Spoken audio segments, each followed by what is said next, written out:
Doctor صاحب ہمارے ہاں دانشوروں کا ایک طبقہ ایسا ہے جس کا یہ کہنا ہے کہ یہ سیلاب اور قدرتی آفات اگر جو ہے یہ عذاب کی کوئی قسم ہے تو یہ غریبوں پہ ہی کیوں آتی ہے، یہ عمراء پہ کیوں نہیں آتی؟ یعنی یہ سارا معاملات سیلاب کے ہوں، زلزلے کے ہوں، اس میں زیادہ تر جو ہے وہ غرباء کی بستیاں ہی گرتی ہیں، غرباء کی فصلیں ہی اور جھونپڑیاں ان کی جو ہے وہ بہہ جاتی ہیں. تو یہ جو معاملات ہیں یہ صرف غرباء کے ساتھ ہی کیوں پیش آتے ہیں، اور ہم اس کو سیدھی ایک مس مینجمنٹ ہے، ایک نااہلی ہے جس کو ہم اللہ کی کرنی کہہ کے اللہ کے عذاب کی شکل دے دیتے ہیں. آپ اس حوالے سے کچھ فرمائیں گے؟ دیکھیں، اس بات کے دو پہلو ہیں اور میں تیسری بات جو آصف حمید صاحب نے کہی میں اس کے بارے میں بھی کچھ عرض کرنا چاہوں گا. لیکن یہ جو بات آپ نے فرمائی اس کے دو پہلو ہیں. پہلا تو وہی ہے کہ جب ہم جس کے بارے میں نے پہلے گفتگو کی کہ ہم سب حالت امتحان میں ہیں، لہٰذا وہ امتحان ایک پی این کا، ایک غریب آدمی کا جتنا اس کا ایریا آف جیورسڈکشن ہوتا ہے، جتنا اس کا اختیار ہوتا ہے، اتنا امتحان اس کا چھوٹا ہوتا ہے. جس کا ایریا آف جیورسڈکشن بڑھتا جاتا ہے اس کا امتحان بڑھتا جاتا ہے. لہٰذا جو آزمائش اور جو امتحان اس ملک کے وزیر اعظم کا ہے وہ اس جھونپڑی میں رہنے والے شخص کا نہیں ہے. اس کی ذمہ داری اور ہے، اس کی ذمہ داری اور ہے. ہر شخص سے قیامت والے دن جو پوچھا جائے گا جواب دہی ہوگی اس کے مطابق ہوگی. اب جب اس نے مس مینجمنٹ کی ہو کسی بڑے نے اور کسی ایک نے گڑبڑ کی ہو اور اس کی وجہ سے عذاب آیا ہو، عذاب سب کے اوپر آ گیا ہو، تو جو لوگ بچ گئے ہیں وہ یہ نہ سمجھیں کہ وہ اللہ کے عذاب سے بچ گئے. وہ یہ تو ہو سکتا ہے کہ ان کا عذاب مؤخر ہو گیا ہو اور ان کو اللہ تعالیٰ کسی اور. دیکھیں، امتحان کا احساس نہ ہونا یہ سب سے بڑا عذاب ہے، اور یہ عذاب کہ انسان گمراہی میں ہو اور اس کو ہدایت سمجھ رہا ہو یہ سب سے بڑا عذاب. اس سے بڑا کوئی اور فتنہ نہیں ہے کہ انسان گمراہی کے رستے پر ہو، انسان اللہ کے عذاب کے رستے پر چل رہا ہو اور اسے احساس ہی نہ ہو، ٹھیک سمجھ رہا ہو کہ میں ٹھیک ہوں. اللہ تعالیٰ نے قرآن میں فرمایا، جسٹیفائی کر رہا ہوں. ہاں، جسٹیفائی. قل هل ننبئکم بالاخسرین اعمالا. سب سے زیادہ اعمال کے اعتبار سے خسارہ پانے والے لوگ وہ ہیں، قرآن نے کہا، الذین ضل سعیہم فی الحیاۃ الدنیا وہم یحسبون انہم یحسنون صنعا. سب سے وہ جنہوں نے اپنی پوری زندگی ضائع کر دی اور وہ یہ سمجھتے رہے کہ ہم ٹھیک کر رہے ہیں. لہٰذا جنہوں نے اپنی ذمہ داری ادا نہیں کی، جو لوگ یہاں بالکل سکون سے بیٹھے ہوئے ہیں، یہ ایسا نہ سمجھیں کہ عذاب صرف ان لوگوں پر آیا ہے. یہ عذاب ہم پر بھی آیا ہے اور حکمرانوں پر بھی آیا ہے اور سب پر آیا ہے. اور رہ گئی بات غریبوں پر کیوں آیا، جو آپ نے مختلف دانشوروں کی بات کی. اب سن لیجئے، نبی اکرم صلی اللہ علیہ وسلم نے جو ہمیں رہنمائی فرمائی ہے، ایک ہی چیز کسی ایک شخص کے لیے عذاب، کسی دوسرے کے لیے آزمائش اور تیسرے کے لیے باعث اجر ہو سکتی ہے. یہ ہر شخص جو ہے اس کا معاملہ اللہ کے ساتھ ہے. لا یکلف اللہ نفسا الا وسعها، کہ اس کو جتنی استطاعت ہے، جتنا اس کا معاملہ ہے، اللہ تعالیٰ نے اس کے مطابق اس کا امتحان کرنا ہے.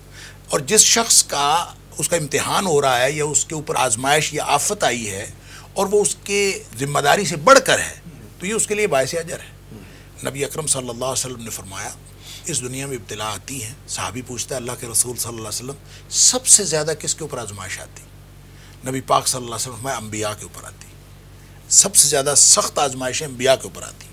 پھر فرمایا ثم الامثل فالامثل، پھر اس کے بعد جس کا درجہ ہوتا ہے درجہ بدرجہ ان کے اوپر بڑی آزمائشیں آتی. پھر نبی پاک صلی اللہ علیہ وسلم نے فرمایا، یبتلی الرجل، ہر شخص کی آزمائش کی جاتی ہے علی حسب دینہ یا علی حسب ایمانہ، اس کے دین اور ایمان کے مطابق. جتنا اس کے اندر دین اور ایمان کی کیفیت ہے اتنا اس کے اوپر آزمائش کی جاتی ہے. لہٰذا اگر اس کے اندر کوئی باقاعدہ مضبوطی اللہ تعالیٰ دیکھتا ہے کہ ایمان مضبوط ہے تو اشتد بلاؤہ، اس کی آزمائش جو ہے وہ زیادہ سخت ہو جاتی. اور اگر اس کے ایمان کے اندر امکان فی دین ہی رقہ، اگر اس کے اندر کوئی بالکل کمزور ہے آدمی تو اس کو اللہ تعالیٰ خفف عن ابتلائی ہی، اس کی جو ابتلا ہے وہ اس کو تخفیف کر دی جاتی، چھوٹا عذاب آتا ہے. لیکن جب اللہ تعالیٰ اس کے اوپر کسی بھی قسم کی آزمائش دیتا ہے، نبی اکرم صلی اللہ علیہ وسلم فرمایا، وما یزال البلاء بالعبد، کسی شخص کے اوپر آزمائش آتی ہے، وَيَمْشِي عَلَى الْأَرْضِ، اور وہ زمین پر چل رہا ہوتا ہے، مَا عَلَيْهِ خَطِيَّةٌ، اس کے اوپر کوئی گناہ باقی نہیں ہوتا. لہٰذا اب اس صورتحال میں آپ دیکھیں، ان دانشوروں کو یہ سمجھائیں کہ جس کے اوپر عذاب آیا اس کا گھر اور اس کی جھونپڑی بہہ گئی، اب وہ زمین پر پھر رہا ہے، مَا عَلَيْهِ خَطِيَّةٌ، وہ تو کامیاب ہو گیا ہے، اس کے سارے گناہ ختم ہو گئے ہیں اور وہ تو اللہ کے ہاں اجر کا باعث، اور اس کو دنیا میں یہ جو چھوٹی سی مصیبت آئی ہے اس کے لیے ابدی اجر کا اللہ تعالیٰ نے اہتمام کر دیا ہے۔ پھنسے تو ہم ہیں جن کے ذمہ داری بھی تھی پہلے بھی، بالکل، اور اب ہم ذمہ داری ادا نہیں کر رہے۔ یہ ونس اگین جو ان کی جا کے ہم یہ ریلیف ورک جو ہو رہا ہے سارا کا سارا ان آرگنائزڈ، اور قطعاً کہ کوئی آرگنائزیشن نہیں ہے، اور اتنی رزق کی وہاں بے حرمتی ہو رہی ہے۔ حضرت ایک میرا دوست ہے، یو کے سے آیا ہے، اور وہ جا کے وہاں ریلیف ورک کر کے آیا، یقین کریں آج میرے آفس آیا، آنسوؤں سے رو رہا تھا، آنسوؤں سے رو رہا تھا کہ یہ کیا ہو رہا ہے، یہاں رزق کی بے حرمتی ہو رہی ہے، اور ایک ہی جگہ 2 ٹرک 4 ٹرک 6 ٹرک، آرگنائزیشن نہیں ہے کوئی، اور یہ بھی کام حکومت کا تھا۔ جس حکومت نے، لیکن ڈاکٹر صاحب جن لوگوں کے پاس پہنچ رہے ہیں وہ تو کہہ رہے ہیں کہ جی ہمارے پاس تو کوئی آیا ہی نہیں، ہمیں تو کسی نے ٹچ ہی نہیں کیا، آپ کہہ رہے ہیں فراوانی ہے وہاں پہ۔ یہی وہ بات ہے جی کہ جہاں پہنچنا تھا وہاں نہیں پہنچے، جہاں نہیں پہنچنا تھا وہاں 10 ٹرک پہنچ گئے۔ اصل مس مینجمنٹ ہے نا، مس مینجمنٹ ہے، اور وہی مس مینجمنٹ ہم نے 2010 میں سیلاب دیکھا، اب 2022 ہے، کوئی فرق نہیں ہے۔ جو تباہی 2010 میں بلکہ 2022 میں زیادہ آئی ہے، بلکہ ایک 1973 کی کوئی تصویر لگی ہوئی تھی، اور ذوالفقار علی بھٹو اس وقت کا وزیر اعظم، وہ پانی میں کھڑا ہوا ہے، گویا اس وقت بھی جو سیلاب آیا ہم نے اسی طرح سے کلیمٹیز جو ہیں وہ برداشت کی۔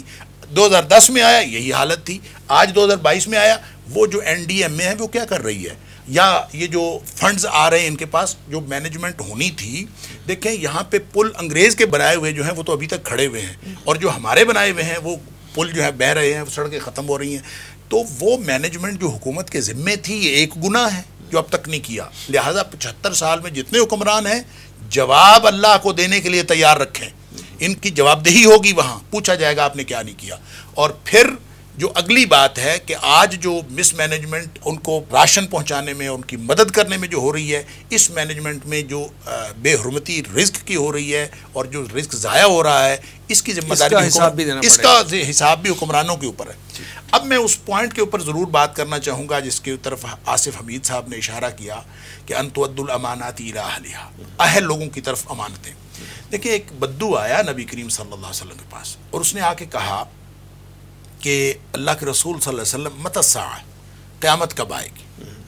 آپ صلی اللہ علیہ وسلم کسی سے گفتگو فرما رہے تھے اور آپ نے اس کی طرف توجہ نہیں دی، یا کوئی ایسی بات ہوئی، آپ چونکہ صحابہ کرام ارد گرد بیٹھے تھے۔ دیکھیں نبی اکرم صلی اللہ علیہ وسلم کا زندگی بھر یہ طریقہ نہیں رہا کہ آپ کسی کی بات توجہ سے نہ سنیں، یہ کبھی نہیں ہوا، تاکہ نبی کریم صلی اللہ علیہ وسلم کے ایسے اعلیٰ اخلاق سبحان اللہ کہ ایسے بھی کبھی نہیں ہوا کہ آپ اس شخص سے بات کر رہے ہیں اور یوں کر کے کر رہے ہیں، رخ بھی پورا اس کی طرف کر کے بات کرتے تھے، یعنی پوری توجہ سے۔ اب نبی پاک صلی اللہ علیہ وسلم اس کی بات پر کی طرف توجہ نہیں دی تو صحابہ کہتے ہیں آپس میں گفتگو کرنے لگے کہ یا تو نبی پاک صلی اللہ علیہ وسلم سنا نہیں ہے، تو یا پھر یہ اس سوال کو آپ نے کوئی اہمیت نہیں دی گئی، کوئی کیا مسئلہ ہے۔ بہرحال آپ نے اپنی گفتگو مکمل فرمائی۔ اس کا مطلب ہے فرد کے حقوق سے اجتماع کے حقوق زیادہ ہوتے ہیں، لہٰذا آپ نے وہ گفتگو، اس کی ایک الگ بحث ہے، وہ بات آپ نے مکمل کرنے کے بعد آپ نے پوچھا کہ کس نے سوال کیا تھا، این السائل، سائل آیا، اس نے کہا جی میں نے یہ سوال، آپ نے فرمایا کہ جب امانتیں ضائع ہو، اذا ضیعت الامانہ فانتظر الساعہ، جب امانتیں ضائع ہونے لگیں، وہی ان تؤدوا الامانات الی اہلھا جو قرآن میں کہا تھا کہ اہل لوگوں کو سپرد کرو، اب وہ جب ضائع ہونے لگے تو پھر قیامت کا انتظار کرو۔ اب وہ کہتا ہے بدو تھا بیچارہ، اس کو نہیں پتہ، اس نے کہا کیف اضاعتھا یا رسول اللہ صلی اللہ علیہ وسلم، امانتیں کیسے ضائع ہوں گی؟ اب امانت ہر اس چیز کو کہا جاتا ہے جو کسی کے بھروسے پر دی جائے۔ جب آپ کسی کو کسی بھی چیز کے بارے میں کسی کے دوسرے کے بھروسے پر اس کو دے دیتے ہیں تو وہ امانت کہا جاتا ہے نا، مشورہ بھی ایک امانت ہے، وہ بھی بھروسہ ہوتا ہے، بالکل۔ لہذا ہر چیز امانت ہے، جس میں کوئی بھی چیز کسی دوسرے کے بھروسے پر آپ دے دیتے وہ امانت ہے، وہ پیسے دے دیں، وہ مشورہ کر لیں، وہ کوئی چیز ہو، المجالس بالامانہ، یہ بھروسہ جہاں ٹوٹتا ہے تو گویا خیانت ہوتی ہے۔ تو اس نے پوچھا کہ کیسے امانتیں؟ آپ نے فرمایا اذا وسد الامر الی غیر اہلہ فانتظر الساعہ، جب امور نااہل لوگوں کے ہاتھ میں آ جائیں تو آپ پھر قیامت کا انتظار کرو۔ اب اس حدیث کے بھی دو معنی، ایک معنی تو یہ ہے کہ قرب قیامت کی بات ہے، قرب قیامت سارے معاملات نااہل لوگوں کے ہاتھ ہوں گے، جیسے ہم 75 سال سے بھگت رہے ہیں، یہاں پہ حکمران جو بھی آتا ہے، کوئی مس مینجمنٹ کی تو خیر چھوٹی بات ہے، میں کہتا ہوں سب سے بڑی بات ہے بددیانتی کی، بددیانتی اصل میں ہمارے ملک کو کھا رہی ہے۔ بہرحال ایک تو یہ معنی ہے، دوسرا معنی یہ ہے کہ جب آپ کسی نااہل کے ہاتھ میں اختیار دے دیں گے تو وہ جو کچھ کرے گا جو اس کی پرفارمنس ہوگی، جو اس کی کارکردگی ہوگی، وہ قیامت ڈھائے گا. جیسے آپ بندر کے ہاتھ میں چھری پکڑا دیں تو وہ بندر جو کچھ کرے گا وہ قیامت تو ہوگی. لہٰذا اسی طرح نااہل آدمی کے ہاتھ میں جب آپ اقتدار دیتے ہیں تو وہ پھر قیامت ڈھاتا ہے. ہمارے اس ملک پر جو قیامت ٹوٹی ہے وہ ایسے نہیں ٹوٹی، وہ انہی نااہل لوگوں کے وجہ سے ٹوٹی ہے. یا پھر جو اوورآل ہمارا سسٹم ہے اس میں ہم ظالموں کے حق میں اپنا وزن ڈالتے ہیں، وہ چاہے غریب ہے چاہے امیر ہے. اللہ تعالیٰ نے قرآن حکیم میں فرمایا لا ترکنوا الی الذین ظلموا، ظالموں کی طرف کبھی اپنا وزن نہ ڈالنا، اس کی طرف جھکاؤ نہ کرنا. کیوں؟ اگر تم ایسے کرو گے تو تمہیں آگ چھو جائے گی، آگ پہنچ جائے گی کہ گویا تمہیں آگ لگ جائے گی. تو اس ملک میں جو آگ لگی ہے یہ بے سبب نہیں ہے. اس کے ہم سب جو ذمہ دار ہیں، چاہے وہ اس میں حکمران ہیں، چاہے اس کے اندر بیوروکریسی ہے، چاہے اس کے اندر آفیسرز ہیں، جو شخص اس کا ذمہ دار. اس میں سول سوسائٹی کو میں کہوں گا، اس دور کے اس جو علاقے کے جو وڈیرے ہیں. کالا باغ ڈیم آج تک کیوں نہیں بننے دیا گیا؟ اس لیے نہیں بننے دیا گیا کہ لوگوں کو باہر سے پیسہ ملتا تھا کہ آپ کالا باغ ڈیم کے خلاف آواز اٹھائیں، سیاسی طور پہ اسے متنازع بنایا گیا. اور کیوں بات یہی ہمیں سنائی دی اور اخباروں کے اندر اور میڈیا کے اندر، نوشہرہ ڈوب جائے گا، سندھ ڈوب جائے گا، فلاں ہو جائے گا. تو سندھ ہی تو ڈوبا، نوشہرہ ہی تو ڈوبا، ہر دفعہ چاروں صوبے ہمارے ہر طرف ڈوبتا ہے. تو اصل بات یہ ہے کہ جب اس اہل لوگ ہوں گے اور وہ دیانتدار بھی ہوں گے تو پھر اس ملک کے اندر فیصلے صحیح کریں گے اور پھر معاملات صحیح ہو سکتے ہیں. وگرنہ تو پھر ہم یہ سیلاب آتے رہیں گے اور سیلاب کو ہم اللہ کی طرف سے عذاب قرار دے کے اور پھر ہم اپنی جان چھڑا کے پھر بیٹھ جائیں گے. ساری دنیا نے مدد دی، 15 جہاز اندازہ کریں UAE سے آئے ہیں.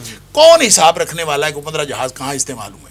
اور اتنی آرگنائزیشنز ہیں، یہ الخدمت کام کر رہی ہے، یہ جو اسوا کام کر رہی ہے، فلاں کام کر رہی ہے.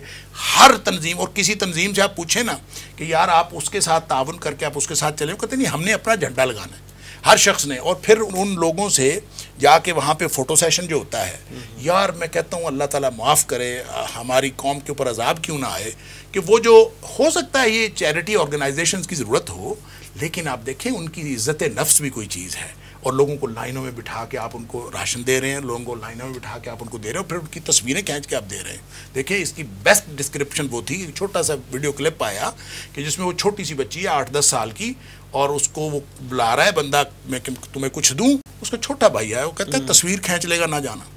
انا للہ و انا الیہ راجعون.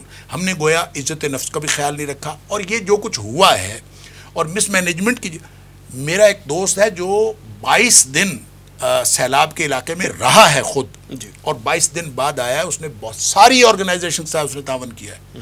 یقین کریں رو رہا تھا. اس نے کہا جتنی رزق کی بے حرمتی، یہ اس کے علاوہ میں دوسرا بندہ بتا رہا ہوں، جتنی رزق کی بے حرمتی وہاں پہ ہو رہی ہے اور کوئی ضرورت وہاں پہ نہیں ہے. اب وہاں پہ ضرورت ہے آپ ان کی ریہیبلیٹیشن کا کام کریں، ان کو مکان بنا کے دیں ان کو. اب تو یہ جاتے ہیں، راشن جاتا ہے، ٹرک کھڑے ہوتے ہیں، ٹرک تقسیم کرنا ہے. تقسیم کہاں کرنا ہے؟ جہاں سڑک پہ کھڑے تقسیم کر کے آ جاتے ہیں. لہٰذا ایک جگہ 10-10 20-20 ٹرک تقسیم ہو رہے ہیں، دوسری جگہ نہیں پہنچ رہا. یہ بھی حکمرانوں کے لیے ایک لمحہ فکریہ ہے اور وہی جواب دے. اس میں بھی دیکھیں نا، یہ امانتیں اہل لوگوں تک پہنچ جائیں، یہ جو عطیات ہیں یہ بھی اہل لوگوں تک پہنچ جائیں. ایک اور بھی ہے نا، اذا مدح الفاسق، جب فاسق کی مدح کی جائے گی تو عرش ہل جاتا ہے اس سے. اللہ. اور اس وقت جو سپاس نامے پڑھ کے سنائے جاتے ہیں ان لوگوں کے جنہوں نے غبن کیے ہوں، ان لوگوں کے جن کا کردار جو ہے وہ سب کے سامنے، اور ان کی شان میں جو سپاس نامے پڑھے جاتے ہیں وہی لیڈر ہیں. اسی طرح ایک اور میرے ذہن میں جو آیت آئی تھی نا کہ ظہر الفساد فی البر والبحر بما کسبت ایدی الناس، بر و بحر میں فساد پھیل گیا لوگوں کے ہاتھوں کے. نہیں اس کا ترجمہ آپ کریں لوگوں کے کرتوتوں کی وجہ سے. بالکل یہ ترجمہ لیذیقہم بعض الذی عملوا، اور یہ کہ تاکہ اللہ، فساد اس لیے ہو گیا تاکہ اللہ چکھائے ان کے بعض اعمال کا، ان کو مزہ، ساروں کا نہیں، بعض اعمال کا مزہ چکھائے، لعلہم یرجعون، شاید کہ وہ لوٹ آئیں. اصل میں آصف صاحب اس طرح کی، تو اگر ہم اس پہلو کو دیکھیں تو بہت ساری آیات قرآن حکیم کی جو رہنمائی کرتی ہیں کہ یہ ہم نے اپنے کرتوتوں کی وجہ سے سارا کچھ کیا. وَلَوْ أَنَّ أَهْلَ الْقُرَىٰ آمَنُوا وَاتَّقَوْا لَفَتَحْنَا عَلَيْهِمْ بَرَكَاتٍ مِّنَ السَّمَاءِ وَالْأَرْضِ. اگر یہ بستیوں کے لوگ واقعتاً ایماندار ہوتے اور تقوی کی روش پر چلے ہوتے تو ہم ان کے اوپر زمین و آسمان سے خیر و برکت کے دروازے کھول دیتے.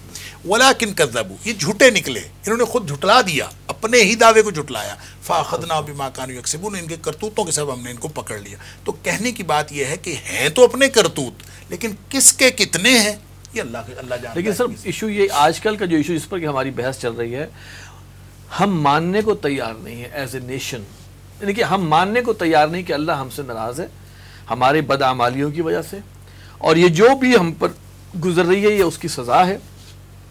اس سے اگر ہم حاصل نہیں کرتے عبرت تو پھر بھی اگلے سال جیسے ڈاکٹر نے فرمایا تیسرا سیلاب ہے یہ بہت بڑا، چوتھا پھر آئے گا تو پھر ہم یوں کہ تو بیٹھے ہوئے ہوں گے. پھر ایک اور جگہ قرآن مجید میں ہے نا کہ ان اللہ لا یظلم الناس شیئا، اللہ تو کچھ بھی ظلم نہیں کرتا لوگوں پر، ولکن الناس انفسهم یظلمون، لوگ ہیں جو اپنے اوپر ظلم کرتے ہیں. اور اگر آپ بالکل ٹرو اسپرٹ میں سکین کریں ہمارے ملک کی انتظامیہ، بیوروکریسی اور ہر ڈپارٹمنٹ کو شامل کر لیں تو پتہ یہ چلے گا کہ یہاں پر جو مصیبت پھیلی ہوئی ہے وہ ہمارے اپنے ہی لوگوں کی اپنے ہی، جیسے ڈاکٹر صاحب نے فرمایا، کرتوتوں کے سبب، ہمارا ہی اپنا ہی کسب ہے. اچھا اس کو ایک اور بھی آپ شامل کر لیں، اس میں چونکہ بات ہوئی ہے تو پھر رہ جائے گی. دیکھیں اگر ہم یا ہمارے حکمران یا میں اور آپ ہم سب اس ملک کی، اپنی اس دھرتی کی اصلاح کے لیے کوئی کنٹریبیوٹ کر رہے ہیں، if it is، اگر ہم کچھ کر رہے ہیں، 75 سال ہو گئے ہمیں جی، اور اگر ہمارے آپ اجداد نے اور ہم نے کوئی، ہماری نیشن نے کچھ کیا ہے تو اللہ کا وعدہ ہے قرآن میں وَمَا كَانَ رَبُّكَ لِيُهْلِكَ الْقُرَىٰ بِظُلْمٍ، تیرا رب ایسا نہیں ہے کہ کسی بستی کو ظلم کے ساتھ ہلاک کر دے، رب کا قانون ہی یہ نہیں ہے. وَأَهْلُهَا مُصْلِحُونَ، اس صورت میں کہ بستی کے لوگ اصلاح کا عمل جاری رکھے ہوئے ہوں، جس کے ہاتھ میں جتنا کچھ ہے وہ اصلاح کا عمل جاری رکھے ہوئے ہوں. اگر ہمارے حکمران اصلاح کے عمل پر گامزن ہیں، اگر ہمارے جو جتنے بھی ذمہ داران ہیں وہ سارے کے سارے اصلاح کا کام کر رہے ہیں، اور میں اور آپ ہم جتنے لوگ بیٹھے ہیں، ہمارے یہ جو کیمرہ مین ہیں، ہمارے جتنا یہ جو اسٹوڈیو کے اندر جتنے لوگ بیٹھے ہیں، ہم آپس میں اپنے گریبان میں جھانک کے دیکھیں، اگر ہم اصلاح کا عمل جاری رکھے ہوئے ہیں تو اللہ کا وعدہ ہے کہ کبھی اللہ تعالیٰ عذاب نازل نہیں کرتا، اللہ تعالیٰ ایسی بستی کو کبھی ہلاک نہیں کرتا. لیکن اگر ہم ہی اصلاح کا عمل نہیں جاری رکھے ہوئے اور ہر شخص جو جہاں بھی ہے وہ اس فساد کے اندر اپنا کنٹریبیوٹ کر رہا ہے تو پھر اللہ کے عذاب کا انتظار کریں، پھر اس کے علاوہ کوئی اور حل نہیں ہے.